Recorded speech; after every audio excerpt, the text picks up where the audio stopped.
Assalamualaikum warahmatullahi wabarakatuh. Perkenalkan kami dari kelompok 2, yaitu akan mempresentasikan terkait tentang merek. Kelompok kami terdiri yaitu pertama Wulan Suci Arianti, dan yang kedua Ifta Isnanto Ardani, dan saya sendiri Wahyudi Tomo. Topik pembahasan yang pertama yaitu mengenai pengertian dan jenis merek, dan yang kedua tujuan dan manfaat merek, dan yang ketiga pemilihan dan kekuatan merek, dan yang terakhir loyalitas dan fungsi merek. Pengertian dan jenis merek. Merek yang membuat produk yang satu beda dengan yang lain diharapkan akan memudahkan konsumen dalam menentukan produk yang akan dikonsumsinya berdasarkan berbagai pertimbangan, serta menimbulkan kesetiaan terhadap suatu merek brand, loyalitas kesetiaan konsumen terhadap suatu merek atau brand, yaitu dari pengenalan, pilihan, dan kepatuhan pada suatu merek. Merek dapat dipahami lebih dalam pada 3 hal ini. Yang pertama yaitu brand nama, simbol, dan karakter dagang.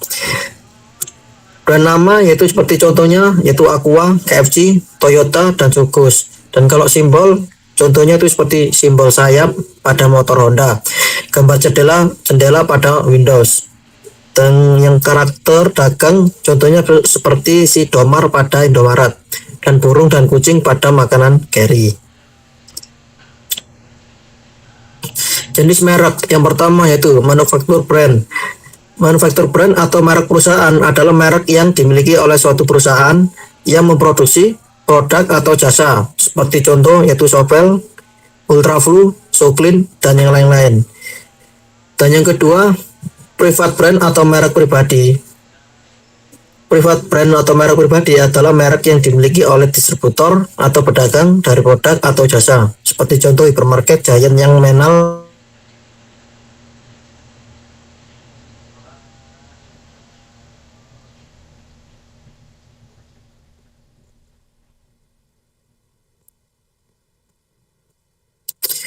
Produsen atau distributor atau pedagang dapat melakukan strategi berikut. Yang pertama yaitu individual branding atau merek individu.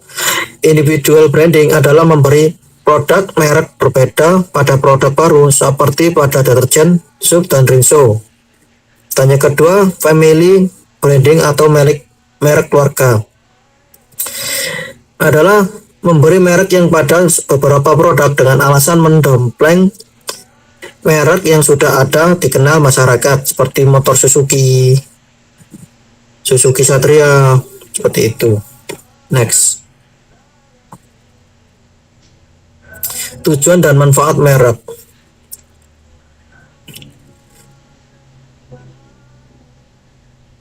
Apa saja tujuan merek? Yaitu pertama, membangun kesadaran merek brand. Kesadaran merek adalah presentasi pelanggan yang mengetahui dan mengingat brand. Tujuannya yaitu dari kesadaran mendominasi pasar dan mempermudah proses penjualan. Dan yang kedua, menciptakan koneksi emosional. Ketika konsumen membeli produk atau jasa, layanan berdasarkan dari perasaan dan hubungan mereka dengan bisnis, maka telah menimbulkan koneksi nasional. Membedakan produk. Pada konsumen telah memahami mengapa produk atau jasa berbeda dengan yang lain atau bahkan lebih baik, maka mereka akan selalu memiliki alasan untuk membeli produk. Hal ini akan membuat bisnis pada posisi yang aman, karena pelanggan akan selalu memiliki alasan yang jelas untuk membeli produk. Dan yang keempat, menciptakan kredibilitas dan kepercayaan. Dalam strategi branding, harus tahu bagaimana untuk merencanakan dan mengembangkan kredibilitas dan kepercayaan. Hal ini dapat menciptakan pengakuan dari pasar, dan mereka akan mampu mengenali nama merek dan simbol visual seperti logo, warna, kemasan, atau produk. Yang kelima, memotivasi pembelian.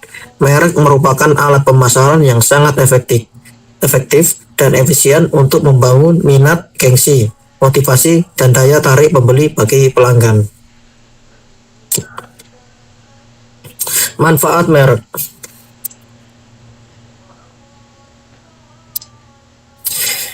Manfaat merek bagi konsumen, yaitu merek dapat menceritakan sesuatu kepada pembeli tentang suatu mutu, produk maupun jasa.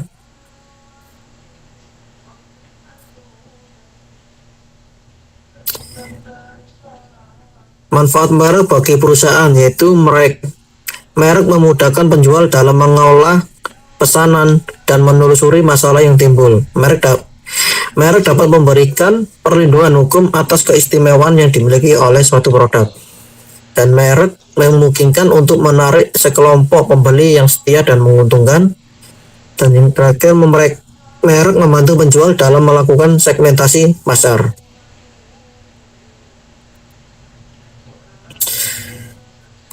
Manfaat merek bagi publik. Pemberian merek memungkinkan mutu produk lebih terjamin dan lebih konsisten. Merek dapat meningkatkan efisiensi pembeli karena merek dapat menyediakan informasi tentang produk dan di mana dapat membeli produk tersebut. Next,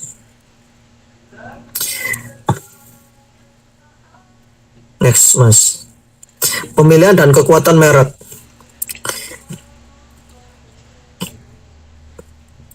Pemilihan merek yang pertama yaitu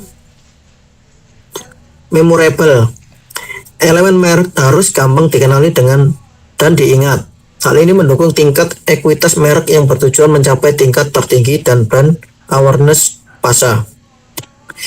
Dan yang kedua, meaningful. Elemen merek harus mempunyai kredibilitas dan daya suksetif. Misalnya, membuncahkan kesenangan, menarik serta kaya dalam image visual dan verbal.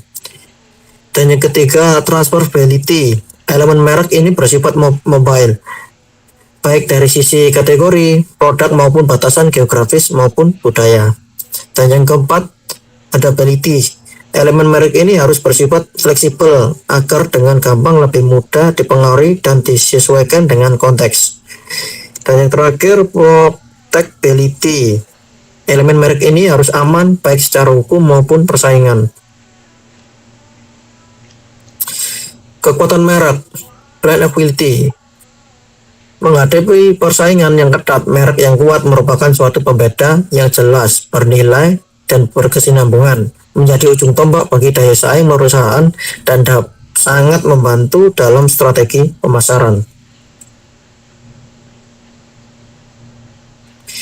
Indikator brand. Kekuatan merek brand equity dapat diukur berdasarkan ada 7 indikator, yaitu yang pertama leadership, kemampuan mempengaruhi pasar, harga maupun atribut non-harga. Dan yang kedua, stability, kemampuan untuk mempertahankan loyalitas pelanggan. Dan yang ketiga, market, kekuatan merek untuk meningkatkan kinerja toko atau distributor. Dan yang keempat, internationality, kemampuan merek untuk keluar dari area geografisnya atau masuk ke negara atau daerah lain. Dan yang kelima, trend, merek menjadi semakin penting dalam industri. Dan yang keenam, support, besarnya dana yang dikeluarkan untuk mengkonsumsikan merek. Dan yang ketujuh, protection, merek mempunyai legalitas.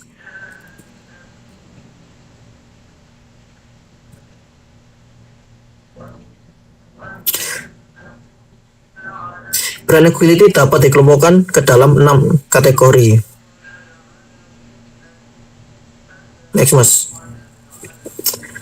Yang pertama yaitu brand awareness. Brand awareness adalah kesanggupan seorang calon pembeli untuk mengenali atau mengingat kembali bahwa suatu merek merupakan bagian dari kategori merek tertentu.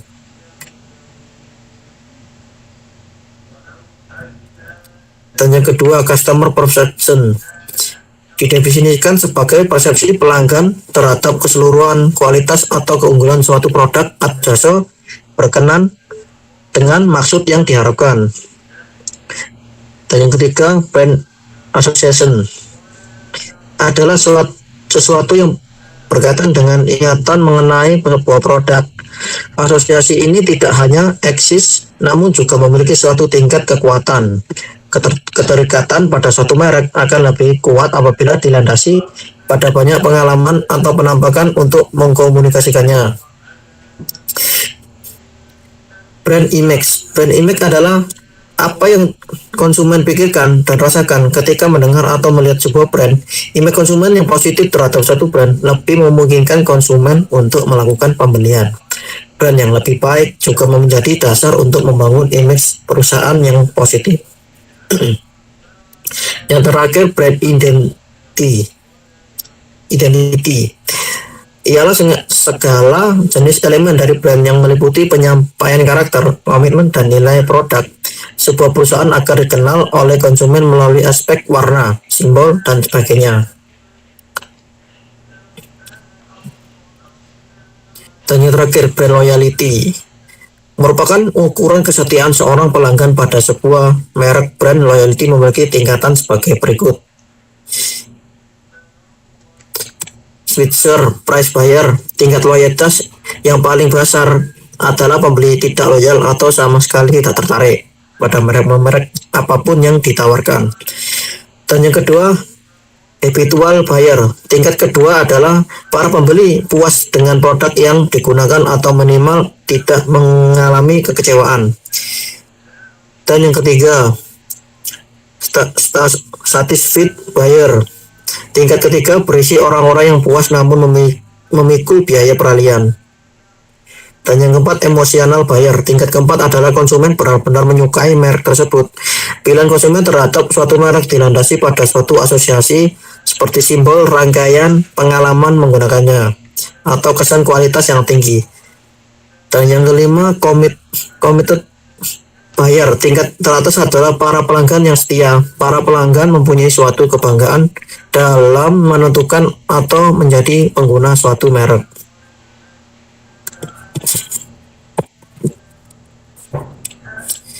Loyalitas dan fungsi merek.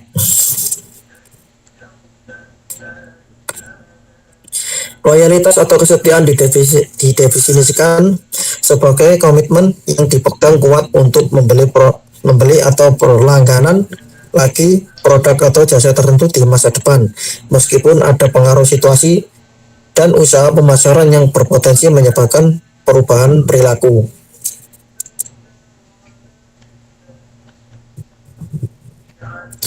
Loyalitas merek, istilah dalam pemasaran untuk menggambarkan seberapa kuat preferensi seorang konsumen terhadap sebuah merek bila dibandingkan dengan merek lainnya.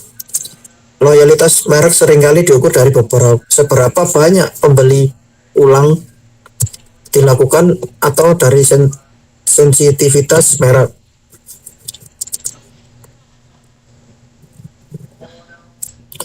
Loyalitas konsumen. Indikator loyalitas konsumen. Indikator dari loyalitas konsumen menurut Kotler dan Keller adalah repeat purchase, kesetiaan dalam pembelian produk, retention, ketahanan terhadap pengaruh negatif mengenai perusahaan, revals, mereferensikan secara total eksistensi perusahaan.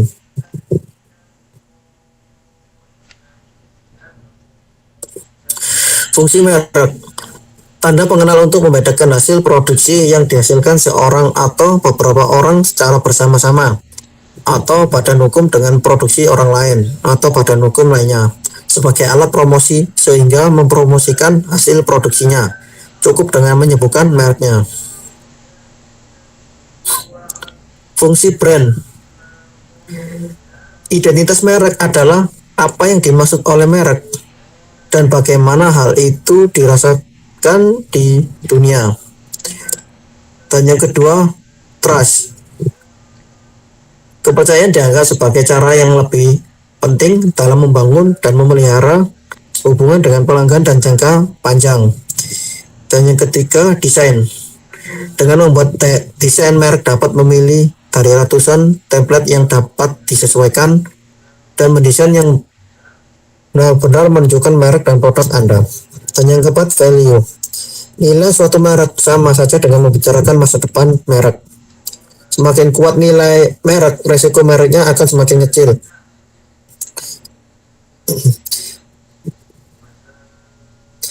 Yang kelima, strategi. Produsen, distributor, atau pedagang pengecer dapat melakukan strategi merek sebagai berikut. Individual branding atau merek, individu dan family branding atau merek keluarga. Dan yang keenam, logo. Logo adalah lambang merek dari sebuah bisnis. Karena suatu hal dan pertimbangan maka logo sebuah merek bisa saja diubah. Dan yang ketujuh, marketing. Dengan adanya merek yang membuat produk yang satu beda dengan yang lain, diharapkan akan memudahkan konsumen dalam menentukan produk yang akan dikonsumsinya berdasarkan berbagai pertimbangan serta menimbulkan kesetiaan terhadap suatu merek, brand loyalty. Dan yang ke-8, advertising. Untuk membangun mereknya sendiri harus sesuai dengan nilai-nilai yang diusung. Aktivitas kampanye iklannya harus konsisten juga. Harus hati-hati juga, apalagi sedang dalam tahap pembangunan merek.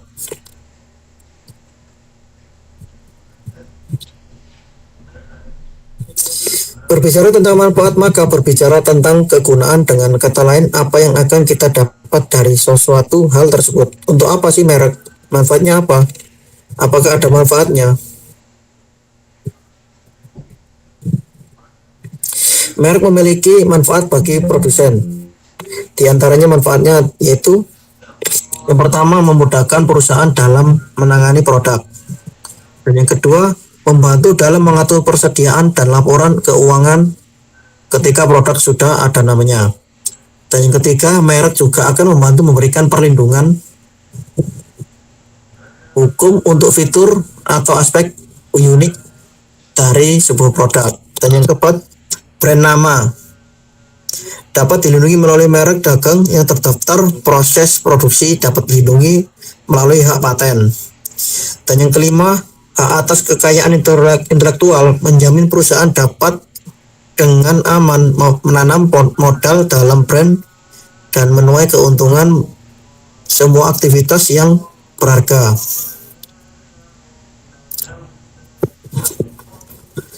Apa saja kriteria pemilihan elemen brand atau merek?